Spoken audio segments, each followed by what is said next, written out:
The academy hall was vast, built of shining metal and strange glass that seemed to hold the light inside its walls. Rows of seats curved upward in a great half-circle, filled with students from many alien worlds. Some had skin like stone, some had scales that glittered under the lights, and some floated instead of sitting, their glowing forms shifting in the air. All of them had come to learn the same subject today: history of the great galactic wars. At the very back of the hall sat a human cadet. He looked small compared to the others. His body was thin, his face too young. The alien students who noticed him exchanged glances and laughter. To them, he did not look like a soldier or a scholar. He looked like a child who had been placed in the wrong place, a mistake among warriors. "Is that really a human?" One alien whispered, its voice like stone grinding against stone. "He looks like he should be learning letters, not battles," another replied, its 4 eyes rolling in amusement. The laughter spread quiet but sharp, enough for the human to hear. He did not react. He kept his eyes on the front of the hall, where the teacher was preparing the lecture. His hands rested calmly on the desk. His face was calm, almost empty. The teacher was not human. She was tall, with skin the color of pale green glass, her eyes long and narrow. She adjusted the control sphere that floated near her hand, and the great screen behind her lit up. The lecture was about to begin. "Today," she said, her voice carrying across the hall, "we begin with the opening chapter of the Third Galactic War. This war lasted 50 years. It burned across 9 systems and changed the order of the galaxy forever. It was the war that proved even empires can fall." The alien students leaned forward. Many of them had been raised with tales of this war. Their ancestors had fought or suffered during those years. For some, the stories were heavy with pride. For others, they were soaked in fear. The teacher raised her hand, and the first slide appeared on the massive screen. It showed a battlefield, burning ships, shattered armor, fire falling through the dark sky. And in the center of that image stood a soldier. His face was covered in dust and blood, his uniform torn, his weapon raised. His eyes blazed with a fury that even the screen could not hide. The laughter in the hall stopped, because the face on the screen was the same as the human cadet sitting at the back of the hall. Every alien turned. The stone-skinned student froze, its mouth hanging open. The 4-eyed one blinked too fast, trying to make sense of what it saw. Even those who had not laughed now stared in silence, their minds struggling to hold the impossible truth. The young human at the back did not move. He did not look surprised. He did not smile or frown. He only kept his eyes on the screen, as if he already knew what it would show. The teacher hesitated. She too looked from the screen to the cadet, her voice caught for a moment. Then she spoke again, though softer now. This was one of the key soldiers in the war, a human. He appeared in records again and again. The enemy feared him. Some called him a weapon. Others called him a demon in human skin. The silence in the hall grew heavier. The aliens who had mocked the cadet now avoided his eyes. Their laughter seemed like a dangerous mistake, a thing they should never have dared. The teacher turned back to the screen. She moved to the next slide.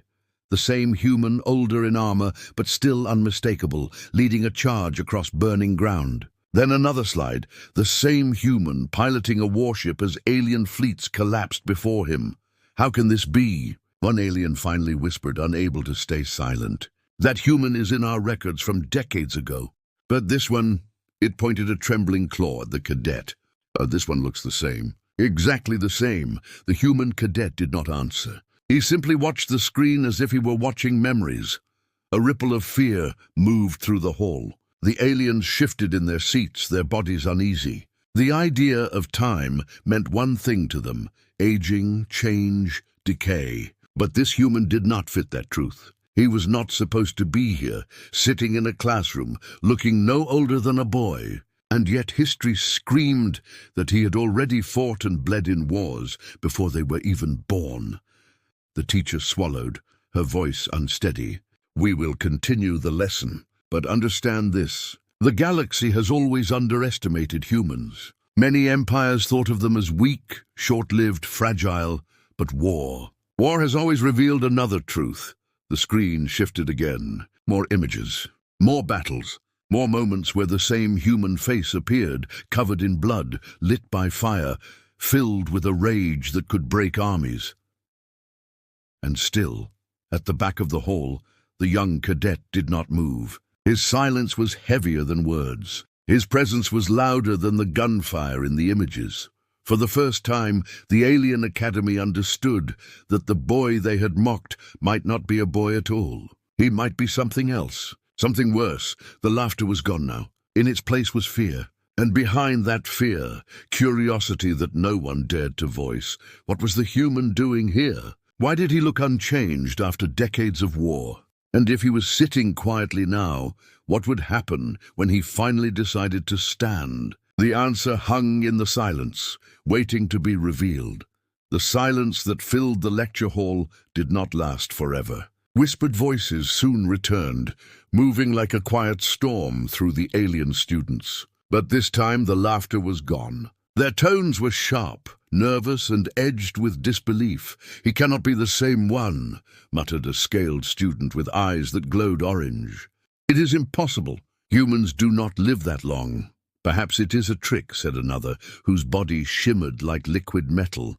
"Perhaps humans have learned to copy faces." "That would explain it. This one is a copy, not the original." But even as they spoke, their eyes betrayed them. Every glance toward the cadet carried unease. Every breath seemed heavier. The calm figure sitting at the back of the room was no longer the child they had mocked. He was a riddle, and the galaxy feared riddles. The teacher, trying to steady the lesson, spoke again. "We must focus on the facts. Records show this human warrior appearing in battles over 30 years. He fought in the siege of Drathan. He broke the fleets of the Kevar Dominion. And he survived the burning of Carthus Prime. These are truths carved in history. What matters now is understanding why humans, fragile as they appear, could achieve what empires could not." Her words should have carried weight. But the students were no longer listening only to her. Their attention flicked again and again to the boy at the back. The cadet's face was calm, but there was something in his eyes that unsettled them. He looked not at the teacher nor the slides, but at the space between, like someone staring into memories no one else could see.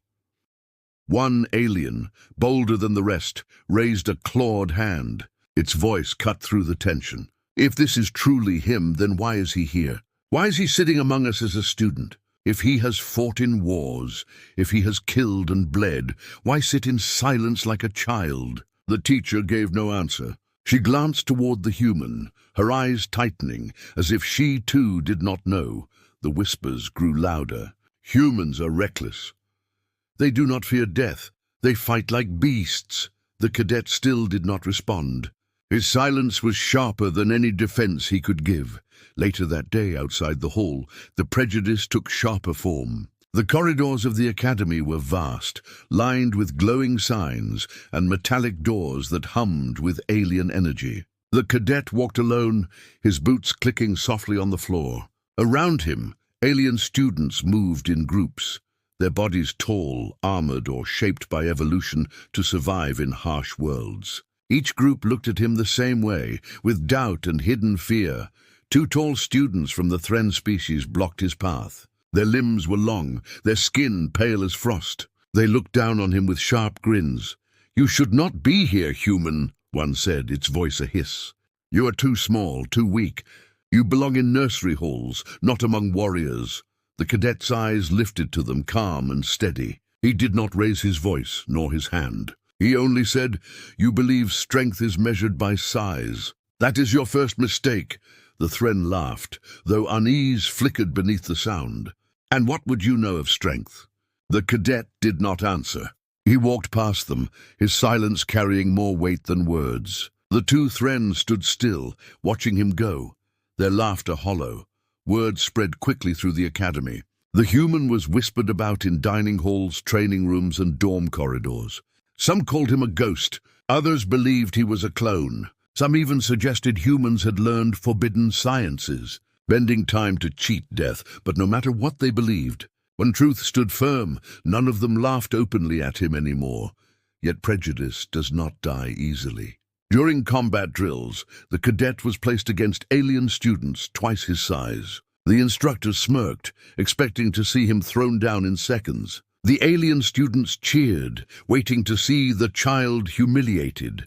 But when the drill began, the cadet moved with precision. His strikes were sharp, his steps controlled, his eyes cold. He did not overpower his opponent with muscle. He broke their rhythm, reading their movements before they acted. Within minutes, the larger alien was on the ground, its breath ragged, its pride shattered. The hall fell silent again. The instructors exchanged uneasy looks. This was not ordinary training. The boy fought not like a cadet, but like someone who had already survived real war. His style carried scars. His movements carried memory. The whispers grew darker. Some said he was cursed. Some said he was a weapon crafted by the human race, placed among them to spy, to test, to remind the galaxy that humanity was never to be underestimated. The cadet never corrected them. He trained in silence, studied in silence, and listened in silence. But each day, the weight of his presence grew heavier. For the alien students, prejudice had once been easy. It had been simple to laugh at the fragile species with short lives. But now, every time they looked at the boy, they saw the face from the slides. The warrior who had turned wars, the human who had stood against empires. And though they did not understand how he could be sitting there, unchanged, they all began to feel the same thought pressing down on their hearts. If this was truly the same human, then he was not a boy at all. He was something older, something far more dangerous. The academy halls no longer rang with laughter when he passed. They echoed with silence, and silence is far heavier than mockery. The next lecture arrived sooner than the alien students wanted.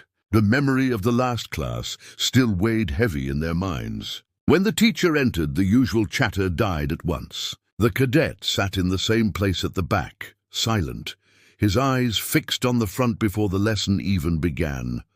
The teacher hesitated before speaking. A hand hovered over the control sphere, as though it carried a burden. Finally, she activated the screen. The lights dimmed. The vast hall sank into shadow. And once again the first image appeared, the battlefield. The flames, the face of the same human they had mocked. This time, no one dared to laugh. "You must understand," the teacher began, her voice softer than usual. "This human was not like others. During the Third Galactic War, records placed him in over 40 campaigns. His presence was seen in battles spread across years, even decades. His survival defied logic. The aliens shifted uncomfortably in their seats. To them, war was brutal and short. Even the strongest species lost soldiers within a few battles. To fight for decades was beyond imagination. Some believed him to be a weapon engineered by humans," the teacher continued. "Others claimed he was a spirit of war. Legends spread across the galaxy. But the images do not lie. He was there again and again. The slides shifted. The cadet's face appeared in another battle. A city in ruins, smoke filling the sky, alien enemies retreating as the human led a charge with nothing but a rifle and burning eyes.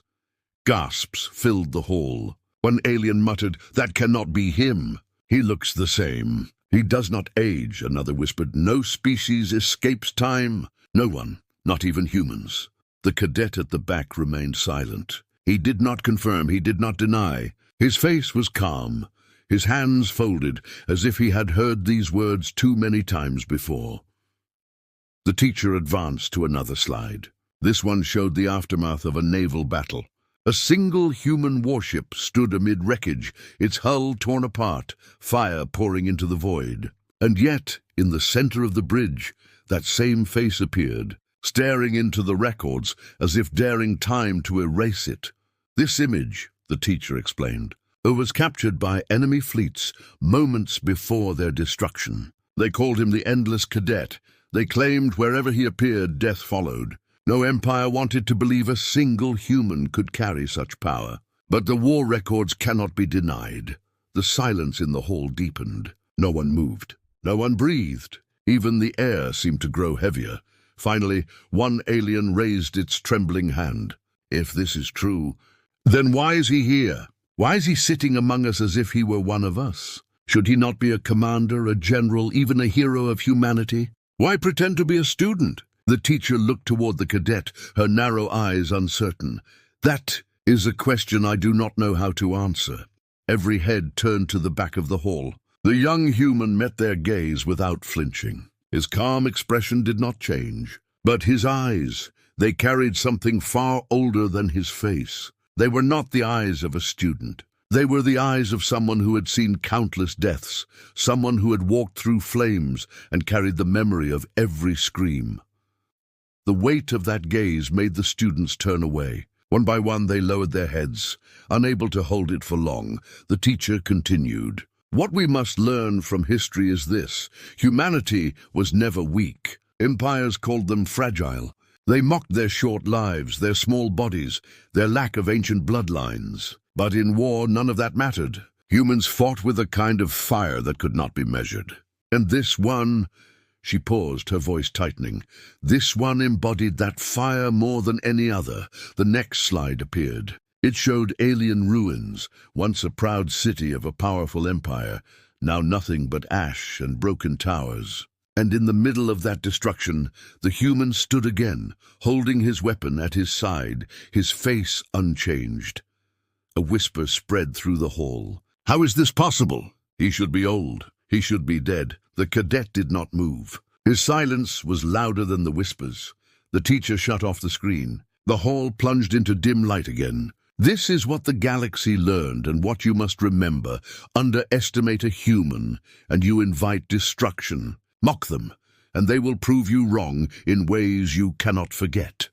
Her eyes drifted once more to the back, to the cadet who sat still, his shadow stretching across the desk. This lesson is not only history, it is a warning. The class ended, but no one moved for a long time. Fear had sunk too deep. Curiosity burned too strong. They all wanted to ask him questions, to demand answers, to understand how a boy could carry the face of a legend. But none dared approach.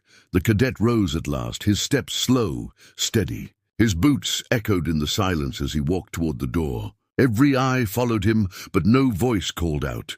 The door closed behind him, leaving the hall in a heavy silence. The alien students shifted uneasily in their seats. Some felt fear, others felt respect, but all shared the same thought. The galaxy had laughed at humanity before, and every time it had ended in blood. Now, they wondered, had they just mocked the very same human who had already taught that lesson in fire? The academy did not speak of anything else that week. The name of the human cadet spread through corridors, dining halls, and training arenas. He was no longer the child. He was the face from history. Every whisper carried unease. Every glance followed him like a shadow. But while the students struggled with fear, the teachers began to question something deeper. If this cadet was truly the same warrior who had appeared in war records, then what did that say about humanity as a whole? What secret allowed a species so often dismissed as fragile to leave scars across empires? The next lecture answered part of that question. The teacher dimmed the hall again. This time, the screen did not show a single soldier, but entire armies. Human troops stood shoulder to shoulder, their armor patched, their weapons dented, their faces exhausted. And yet, their eyes burned with the same fire as the boy at the back of the hall. Look closely, the teacher said. These humans were outnumbered 3-1. Their supply lines were broken. Their fleets had been shattered. Any other species would have surrendered. But they fought, not because they thought they could win, but because they refused to kneel. The image shifted, alien war beasts charging through smoke, towering over humans. Yet the humans fought with knives, rifles, bare hands, if nothing else. Their lines bent, but they did not break. This, the teacher continued, is what makes humans dangerous. Not their size, not their technology, but their will to fight beyond reason. When their bodies should collapse, they rise again. When their fleets should retreat, they advance. And when their enemies believe them broken, they strike with fury. The alien students sat frozen. Many of their species valued long lives, steady patience, careful planning. To them, recklessness was weakness. But watching the humans, they began to understand what looked like recklessness was something else. It was a refusal to accept defeat, even when defeat was certain. The cadet at the back kept his eyes on the screen. He had seen those battles, not as a student, but as a soldier. His silence was not ignorance, it was memory. The slides shifted again. This time, they showed the siege of Dorak Station. Human Marines held corridors against enemies that poured in endless waves. The record said they fought without food for days, without rest, their bodies breaking under the strain. And yet, when relief fleets finally arrived, the Marines were still standing, their weapons still hot, their enemies buried in piles around them. Empires underestimated humans because of time, the teacher said. Most species here live centuries. Humans live a fraction of that. Many thought short lives meant weakness, but in war, short lives mean something else. They burn brighter. They give everything in a single lifetime, with no thought of tomorrow. And that makes them terrifying. Gasps moved through the hall. Some alien students looked away, uncomfortable with the truth. Others could not stop staring at the cadet. One alien finally spoke. Its voice was low, fearful. But he is different. If humans live short lives, how does he still walk among us? He should be dust, not flesh. The teacher's eyes shifted toward the cadet. For a long moment she said nothing. Then her voice softened. There are stories, she admitted. Stories of human experiments during the wars, projects to test the limits of body and mind. Most failed, but some survived. The class shivered at her words. Some believe this cadet is one of them, she continued. A human who carries not only the will of his people, but the burden of time itself. He does not age as others do. He walks through decades, always the same. And so history sees his face again and again unchanged. The whispers began again, sharper now. A weapon, a curse, a ghost in flesh. The cadet did not respond. He sat still, but his silence was no longer calm. There was weight behind it, the kind that pressed on every chest in the room. One alien, braver than the rest, turned toward him. If you truly are the same one, why do you fight? Why do humans keep rising when death is easier? What do you gain from endless war? For the first time since the lessons began, the cadet spoke. His voice was steady, low, but it carried across the hall like a blade. Because war is not about gaining. It is about surviving. And when the galaxy tries to erase you, the only answer is to burn your name into its memory. The hall fell silent again. The teacher's gaze lingered on him, her expression unreadable. The students shifted, their fear mingled with awe. His words carried the weight of someone who had lived through fires they could not imagine. The slides showed more battles, more ruins, more proof of humanity's strange endurance. The cadet's face appeared in too many of them, a ghost across history. Each time it appeared, the students felt the same chill. The boy sitting among them was not just a cadet. He was something older, something the galaxy had tried to bury and failed. By the end of the lecture, no one dared speak. The cadet rose and left again, his boots echoing through the quiet hall. The students watched him go, their thoughts heavy with one truth. The galaxy had laughed at humanity once. It had mocked their short lives and fragile forms. But history had already shown the price of underestimation. Now, sitting in their academy was the living proof of that lesson, unchanged, unbroken and waiting, and though no one said it aloud, the same question filled every mind. If he had returned, what war was coming next? The academy had grown quiet in the days that followed. Corridors that once rang with laughter now echoed only with whispers. The human cadet walked them alone, but no one dared block his path anymore. Some avoided his eyes. Others lowered their voices when he passed. Even those who had mocked him the loudest now stepped aside, as if distance could shield them from the weight of his presence. But fear was not enough to silence curiosity. The alien students burned with questions. They wanted to know how he could still be alive after decades of war. They wanted to know why he looked so young when time should have carved him into dust. Above all, they wanted to know what his silence was hiding. The answer came during the last lecture of the cycle. The teacher began as always, standing before the glowing screen. But her voice was heavy, her movements slow. She called up the final slide of the war. It showed a barren world, its skies blackened with ash. No cities, no ships, no survivors. Only a lone figure stood in the ruin. The same face, the same human. The hall was silent. Even the hum of the screen seemed faint. Every eye turned to the cadet at the back, waiting. The teacher spoke softly. This was the end of the Third Galactic War. Entire fleets were lost. Entire empires fell. But this human remained. He carried the weight of that war on his shoulders, and still he did not break. Her voice faltered. For a moment even she looked uncertain whether to continue. Then she turned to him. "Cadet, if you are truly the same one, then speak. Why are you here?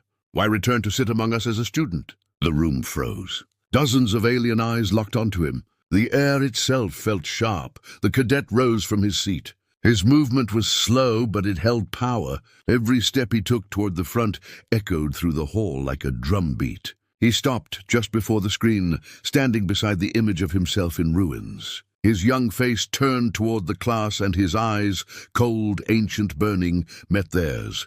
"You want answers," he said. His voice was quiet, but it carried like thunder. "You want to know how I survived, why I look the same, why history refuses to let me die." No one spoke. No one moved. The cadet's gaze swept across them.